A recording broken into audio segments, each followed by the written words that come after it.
We remain steadfast in our commitment in delivering local news that matters, stories that inspire, enriching the lives of Filipinos in the Philippines and across the globe. This is your GMA Regional TV.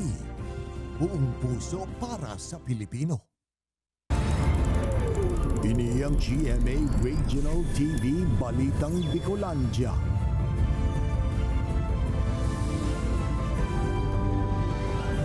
Diyos marhay na hapon mga kapuso, uninaan Balitang Bicolandia. Hatun miyan pinakadarakula asin pinakabagong mga bareta sa Kabikolan. Kami ang tropa nin katotohanan, mahatunin mga baretang mayong pigkikilingan, mayo nin pigpoprotihiran. Live halidigdi sa GMA Complex sa Naga City, ako po si Kate De La Vieres.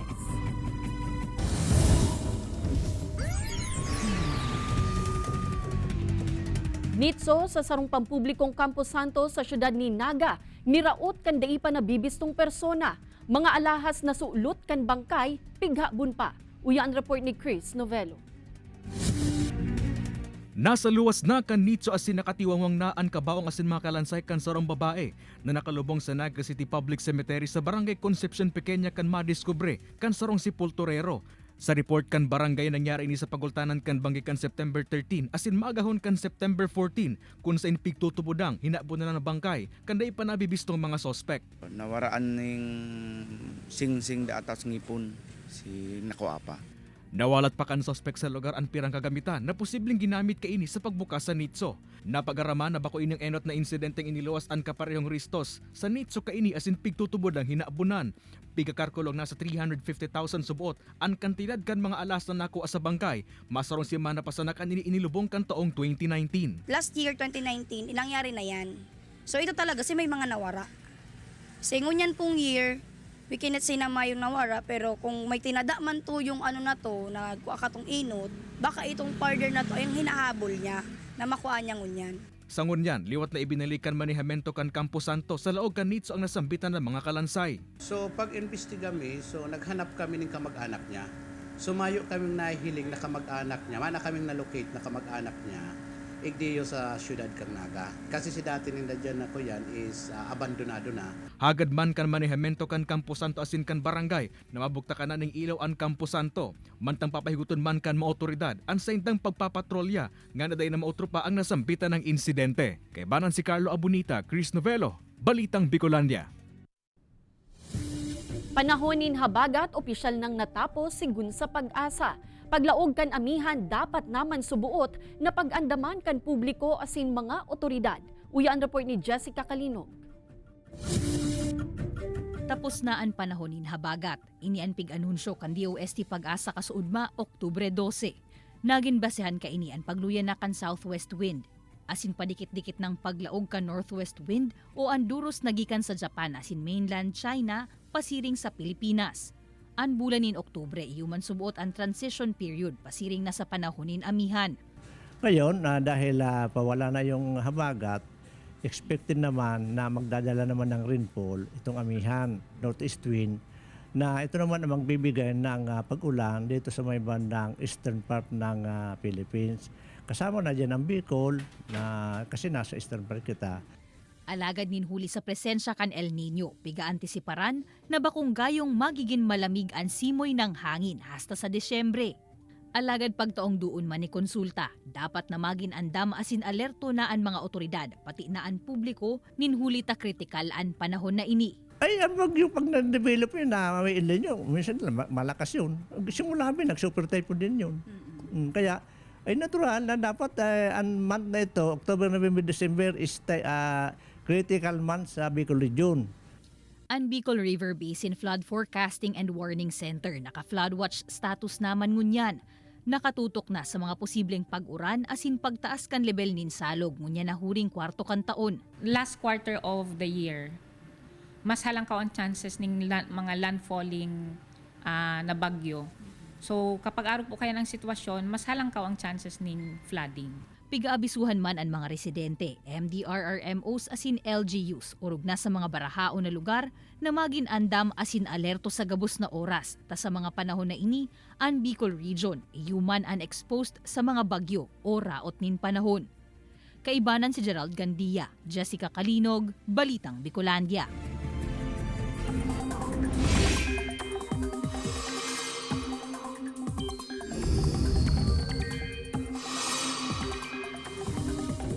Mga kapuso, opisyal nang natapos ang habagat season asin sunod na aantabayanan ang paglaog kan amihan sa mga masunod na semana. Padagos man na pigbabantayan ang low pressure area sa laog kan Philippine Area of Responsibility.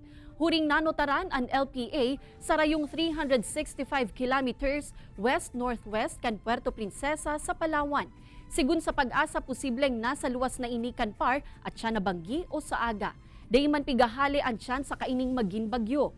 Padikit-dikit nang nakakaapektar sa nasyon ang northeasterly surface wind flow o ang duros na hali sa norte sirangan na madaranin maluluyang pag-uran sa pirang parte kan Northern Luzon. Alagad huli sa trough kan LPA asin localized thunderstorms, lauman man ang posibleng pag-uran sa iba pang parte kan nasyon. Basado sa datos kan Metro Weather, may tsansa nin pag-uran sa bilog na Bicol region. Posibleng mabawasan man ang pag-uran pag-abot kan Banggi. Posible man na uranon ang pirang parte kan Visayas asin Mindanao. 12 oras na scheduled power interruption para sa preventive asin corrective maintenance kan NGCP madadagos na sa aga. Pirang mga apektadong residente anu daw ang gigibuhon mantang mayong kuryente. Aramon ta iyan sa report ni Jessica Kalinog. Makalihis ang makapirang beses na pagkaprakasar. Sa aga, Oktubre 14, madadagos na ang 12 oras na scheduled power interruption kan National Grid Corporation of the Philippines o NGCP. Initanganing tawandalan ang preventive asin corrective maintenance sa saindang Naga substation pati na sa pirang transmission line. Poon alas 6 nin aga hasta alas 6 nin Banggi sa aga, brownout sa mga lugar na sakop kan Kasureko 1 asin Kasureko 2. Siyertong maluya subuot ang customer kaiyanin da Dominic. Apwera kaya sa maarasahas para sa mga mapabulog. Masasakitan man sinda sa pagbulog. Ay masakit po ito ma'am, mano-mano po ka ito. Mas maray talaga ito yung gamit mo talaga ali sa kuryente, mas madali. Kaya sigun kinanay Marilu. Day na sa nasinda mabukas sa aga. Antes na magsarado at siya nabanggi, tatanggalo naman indagabos na nakasaksak na gamit asin ibababa naman ang mismong breaker. Pasiguro po tama yung kuryente, bigla po bagang alimbawa mayo kaming biglang naabot si kuryente, magaray man po gari ang nakababa ng breaker. Prakasado man ang negosyo, alagad sigun kinanay Marilu, panahon man ininganing sinda makapahingalo asin mag-andam sa aldaw kan Domingo kung sain mas dakol ang mga nagpapabulog. Kaibanan si Gerald Gandia, Jessica Kalinog, Balitang Bicolandia. One Town One Product Nuke piglunsar kan DTI Camarines Sur. Ahensya mas plano pang dugangan ang mga ini komodalan kan mga negosyanteng nagpupuon pa sana sa saindang sadit na negosyo. Ang detalye aramunta sa pagtutok live ni Chris Novello. Chris?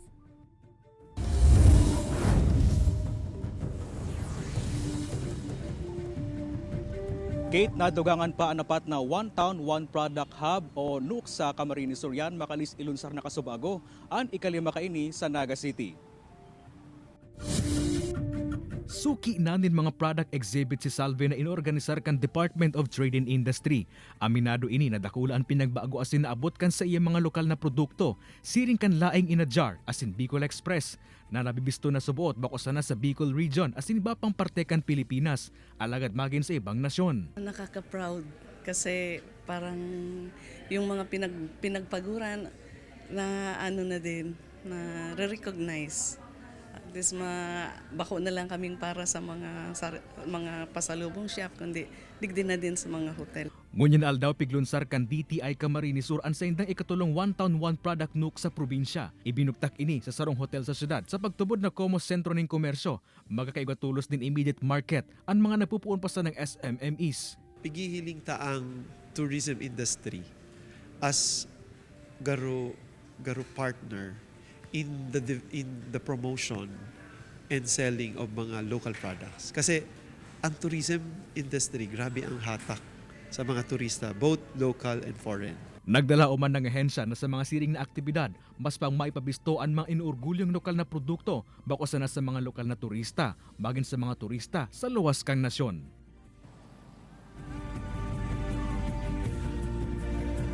Kate mautman na mas mapakusog pa kan ahensya ang pagtrain duman sa mga nagpupuon pa sa ng small, micro, medium enterprises siring sa food production, compliance sa food security, nganing masyertong uragon asin tatangkilikon kan mga ini ang sa inda mga produkto ba lang locally, nationally, magin internationally.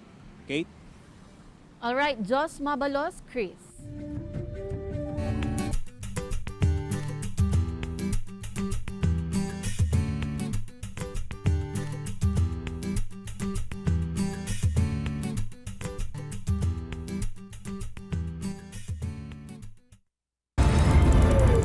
Ini ang GMA Regional TV Balitang Bicolandia. Ini ang GMA Regional TV Balitang Bicolandia.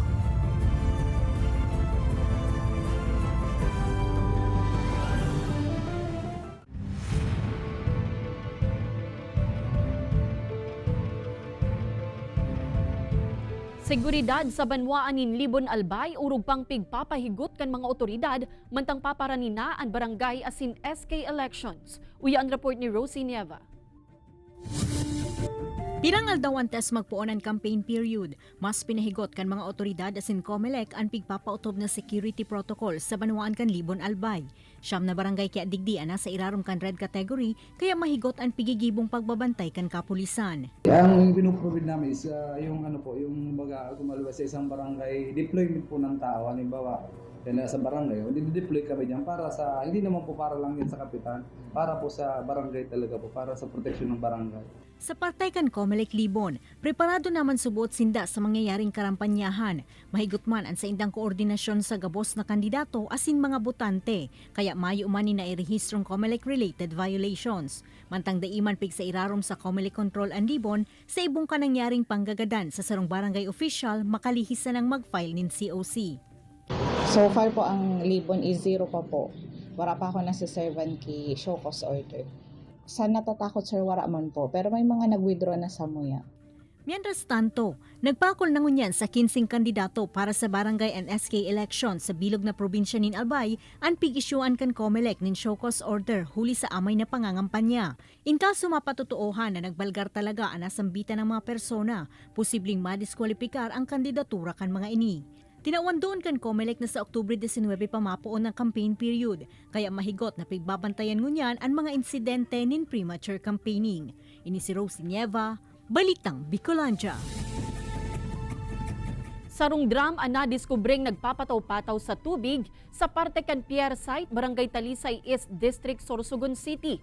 Pigtarabangan ini kan mga parasira na maihawa sa dagat sa pagtubod na igwang kalansay nin tao sa laug kaini. Tulos man na nagresponde ang mga otoridad kung sa induman na nadiskubre ang mga tulang nin tao. Sa ngunya nagpapadagos pa ang hararumang investigasyon kan kapulisan sa nasambitan ng insidente.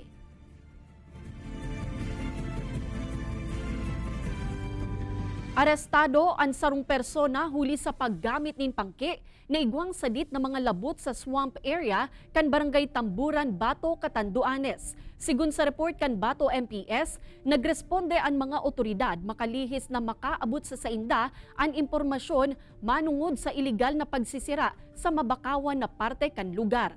Dumana naabutan asin nadakop ang sospek asin nakumpiskar digdi ang ginamit na pangke. Napag-araman na enot ng nadakop ang nasambitan ng persona sa kaparehong kaso kan Oktubre 6, 2022, alagad sa ngunyan, liwat na naman ining naimbwelto sa kaparehong iligal na gibo. Sa ngunyan, nasa kustodiya na kan mga otoridad ang sospek para sa maninigong disposisyon. Sa mga taga-bayan po ng Bato na mga mangingisda in particular po, sana po iwasan natin yung mag-violate tayo ng mga itinatakda ng batas. Subuot illegal disbursement kan 31 million pesos para sa programang AICS sa Iriga City, pigkumpirmar kan CSWDO. Pirang mga individual na nasa likod kay ni, posibleng maatubang sa patong-patong na kaso sigun sa LGU. Uyan report ni Rosie Nieva. Posibleng mahampang subuot sa suroon sa una kaso ang perang personalidad sa syudad nin Iriga. Ini makalihis madiskubre ang subuot maanumalyang paggastos kan labi sa 31 million pesos na Gender and Development Fund kung sain da inapa sa kamot kan 15,000 beneficiaries kan Assistance to Individuals in Crisis Situation Program ang kwarta. Anang sambitan ng programa ang pigkumpirmar mismo kan Social Welfare and Development Office sa ginibong legislative inquiry kan sangguni ang panglungsod huli tamayo man subuot ni nangyaring payout sa mga tao sa first quarter kan taong 2022. Aminado man ang opisyal na mayo sindang kapot na legal na dokumento arog kan pirma as in proper identification kan mga benepisyaryo na dapat na maipresentar sa Commission on Audit. Now that the things are clear, na may ginawang malaking panluloko dito sa mga taga-Iliga, specifically to the more than 15,000 na pinili yung firma. Any message for these people na nabiktima dito? May mensahe mo para sa kanila? Actually po, I really feel sorry na hindi po sa kanila nakarating talaga yung tamang assistance na dapat ibigay ng local government unit. Daiman malikayan kan mga benepisyaryo na masuya makalihis magbuduaan na sambitan ng issue. Amo na doon sinabi ko sa bago, parang nanliit ako dahil isad ako sa ginamit ko. Mga taong naggibukad to, na ginamit ngaran at saka signature ko sa personal interest niya. Marat po sa bata. Para po katingin kung isiman po may po talaga kami taagom ko driver man lang. Nakalong tabang po kung tanad to. Maagi pasubuot sa legal na proseso ang siring na urulay antes dagos na magsuunad din maninigong kaso ang lokal na gobyerno sa mga taong mapapatunayang imbwelto sa anomalya. Mientras tanto pigpurbaran man ka news team na kuananing pahayag ang pirang personalidad na pigtutukdo sa nasambitan ng anomalya. Alagad sa ngunyan, mayo pa ni nagpapaunra nin entrevista. After po kaning legislative inquiry, ang sanggunian, ito ang ma-identify kung si mga persons liable na dapat filean talaga ng case. Ini si Rosie Nieva, Balitang Bicolandia. Guni-guni arts theme nagibok kan mga Bicolano artist tampok sa sarong art exhibit sa Naga City. Tibay asin talento kan mga Bicolano artist maut na mas maipabisto sa ibungkan modernong panahon. Uyan istorya ni Chris Novello. Takaw tingin sa sisayman na napapaagi ang mga Instagrammable na mga obrang ini kan Bicolano artist sa sarong art exhibit sa sarong mall sa Naga City. Magayon mga display. The more na tinititigan mo siya, parang mas nafe-feel mo ang pagiging isang ina. Malata si Amy kang Naga City, imbes na tinapay ang tuyo, karon papabakal subot din sa sarong obra. I have a space in my house that I always thought of buying one good painting which is made by Bicolanos. An makukulor asin magagayon na obrang ini, may temang guni-guni o imahinasyon. Yan po ang Tagalog kan emotion, imagination, katang isip. So ito po lahat ng nakita ninyo dito ay produkto po ito ng katang isip lamang. Apwera kan pag-showcase kan magagayon na obra, maut man ni Father Balderas na mas pang maipabisto ang mga inurgulyong talento kan mga Bicolanong pintor sa ibong kan modernong panahon. Dito sa Bicol, napakarami po ng talents dito. Kukut-kuton mo talaga sinda. Pag nakut-kut mo, naaruluwas talaga garo sila kabutin, nagruruluwasan. Maut man kan organizer na sa mga siring na art exhibit na maging inspirasyon urog na sa mga jóvenes na purbara ng pagpipinta asin ipasa ang inspirasyon asin imahinasyon kan obra sa mga masunod pang henerasyon. Kaya baran si Carlo Abunita, Chris Novello, Balitang Bicolandia.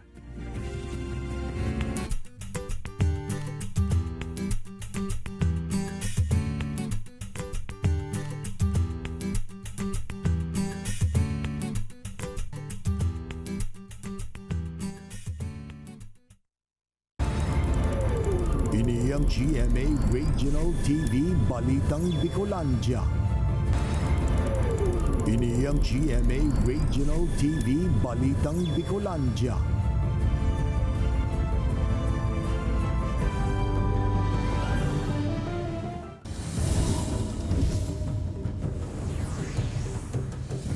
Sarong motorsiklo sa Bulan Sorsogon, hinabon, sospek nahagupkan CCTV sa lugar.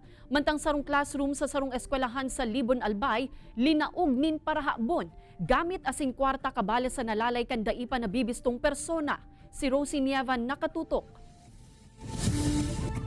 Sarong motorsiklo ang hinaabon kan sarong lalaki sa Banwaan kan Bulan, Sorsogon. Sa CCTV footage na ini, mahihilingan sarong nakaputing lalaki na naglalakaw. Aban-aban pa, lunad na ini kan sarong motorsiklo asin marikas na pinadalagan parayo sa lugar. Alagad na pag-araman na nasambitan ng motorsiklo ang hinaabunan palan kung sa inwinalat mo kan may sadiri ang lunadan sa gilid kan tinampo. Sa ngunyan, padagos pang pigsususog kan mga otoridad ang nasambitan ng persona. Sa Libon, Albay, sarong insidente nin panghaabon man ang nairehistro sa laokan sarong pampublikong eskwelahan. Sigun sa report, nag-lunch break sana ang sarong student teacher alagad pagbalik kaini, mayo na ang sa iyang laptop asin wallet na igwang laog na kwarta. Ang suspect nahagupak kan CCTV kan barangay na bitbit ang bag, asin garumayo ni nangyari kan magluwas sa eskwelahan asin naglunad sa iyang motorsiklo. Bukas na yung classroom, kumbaga nagkaroon po ng opportunity ng para kunin yung laptop po. Kaya po nagkaroon ng ganong incident po sa school ng Marayag. Actually po nga ni, igwang sarong residente sa mong barangay na halos nakasabay ito duman sa laogan cover court kan eskwelahan.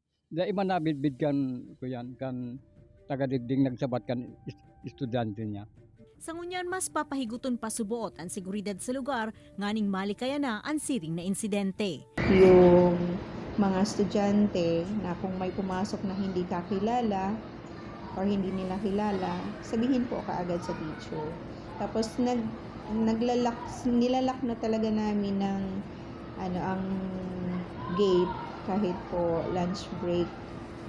Ini si Rosie Nieva, Balitang Bicolandia. Video kan sarong motorista na dikit pang maaksidente huli sa kamote rider na daing naggamit nin signal light. Nakaguno nin manlaen-laen na reaksyon sa netizens. Rider pigahanap na kan LTO asin nakatala ang sirbiran nin show cause order. Uyan report ni Chris Novello. Makain daw mga ino. Kumusta ka mo dyan? Nagunot nin manlaen-laen na reaksyon sa netizens ang videong ini kan sarong rider sa Kumadkad, Sorsogon. Mahihiling kaya sa video ang sarong rider sa inutan kan uploader na ambang masiko sa wala. Alagad bigla na sa naining kuminabig sa tuong linya kan tinampo. Susog sa uploader, nakilagan subot siya asin sa iyang kaiba ng rider sa basag na pagkabig patuo kan rider. Maray na lang subot alerto asin nakapreno siya kan nangyari ang insidente. Kaya po nagbusina po tulos ako para po kumbaga kung di po siya kung di niya po na reparo, marireparo po niya. And at the same time po, tigkapansya ko po so distansya. Katakod kay ini pigahanap na kan Land Transportation Office and rider para sa posibilidad na patawan ini nin show cause order. Inot may helmet, tapos sudden change of lane, nagsiswerve pa siya, tapos day po na reparo kung ikos siyang mga sasakyan na nasa likod niya. Huli sa mga siring na insidente, inirekomendar kan LTO ang paggamit ng dashcam o anuman na recording camera sa mga lunadan. Nagsisilbi subot ining proteksyon kan mga motorista, siring kan ginigibok kan motorcycle enthusiast na si Neil Bolawan. Malaking tulong yon. Say for example yon, parang kung mangyari gitgitan sa kalsada, meron akong pang depensa na copy kung ano talaga yung pangyayari. Kaibanan si Carlo Abonita, Chris Novello, Balitang Bicolandia. Kasabay kan selebrasyon kan Mental Health Week, asin kampanya para sa biyaheng kalusugan kan DOH, personal na nagbisita sa Sorsogon ang pirang opisyal kan nasambitan ng ahensya. Ginibuan sarong programa sa sarong universidad na obhetong mairani sa mga hovenes ang mga dapat nagibuhon tanganing malikayan ang mga problema na may koneksyon sa mental health. Importante man subuot na maipaintindi ang siring na bagay sa mga pamilya tanganing tulos na masolusyonan en kasong igwang namamate ang problema ang sarong tao asin dain na mapuli sa mas malalang sitwasyon. Inen kami narman kan health authorities ang publiko na daing magduwa-duwang magdulok sa psychiatrist o psychologist en kasong nakaka-eksperyensya nin problema sa mental health para tulos na matabangan. Piglalaoman ang pag-abot kan Australian cruise ship na lunad ang nasa 60 mga Australiano sa probinsya kan Catanduanes sa Oktubre 31. Endot na madaong ang barko sa Isla Palumbanes sa Banwaan kan Karamuran asin sunod naman sa Virac Seaport. Madiretso ini sa Batu Church asin sa Capitol Grounds para sa Tourism and Trade Fair. Ang nasambitan ng aktibidad Aaprobitsaran man kan Provincial Tourism Office tanganing maibida ang magagayon na lugar asin masisiram na pagkakan sa isla. Ang Catanduanes ang saru sa 14 mga isla sa Pilipinas na nakatala ang bisitahon kan nasambitan ng cruise ship. So it's an honor and a recognition for our province yung potential natin sa lado ng turismo, specifically cruise tourism. So this will open an opportunity for our province. Definitely, pag nakita po yan sa social media or sa TV or any platform, malaki po itong opportunity for Catanduanes. Bea Alonso pighera sa social media ang behind-the-scenes photos kan Love Before Sunrise. Uya ang report. Pigheras ni box office queen Bea Alonzo ang pirang behind-the-scenes photos ninda ni Kapuso Drama King Dennis Trillo sa Love Before Sunrise. May hiling digdian pirang nakakakilig na scenes kan sa indang mga karakter na sinda Atom masin Stella mantang pigi-enjoy ang sa indang time together sa beach. Madadala ng Love Before Sunrise tuyong 8:50 PM sa GMA Telebabad. Spotted man na sweet sa set kan maging sino ka man sinda Kapuso primetime Princess Barbie Forteza asin ang pambansang Ginoo na si David Licauco. Pigagampanan kan duwa ang karakter ninda Carding asin Dino o Monique nagikan sa magkaiba na kinaban alagad pinagsarukan sa indang mga pinagaagihan. Ang tabayanan sinda Carding asin Monique tuyong 8 PM sa GMA Telebabad. Ini si Don Jimenez, Balitang Bicolandia. Mga kapuso, 73 days na sana, Pasko na. Madadalan ang episode na ini asin iba pang pinakahuring lokal na bareta sa official website kan GMA Regional TV, www.gmaregionaltv.com. Pwede man kamong magbisita sa samuyang official YouTube channel, GMA Regional TV, asin i-click ang subscribe button para sa pinakamaiinit na bareta hale sa man iba-ibang rehiyon. Mabalos sa mga kapusong Bicolanong nag-antabay, maging sa mga kapuso nyato abroad. Ninhulita sa GMA Regional TV, Local News Matters. Asin yan, ang pinakadakula asin mainit na bareta sa Kabicolan. Happy weekend mga kapuso! Ako si Kate Dalavieres. Kami ang GMA Regional TV Balitang Bicolandia, bilog na puwersa para sa mas dakulang misyon asin mas mahiwas sa pagserbi sa nasyon.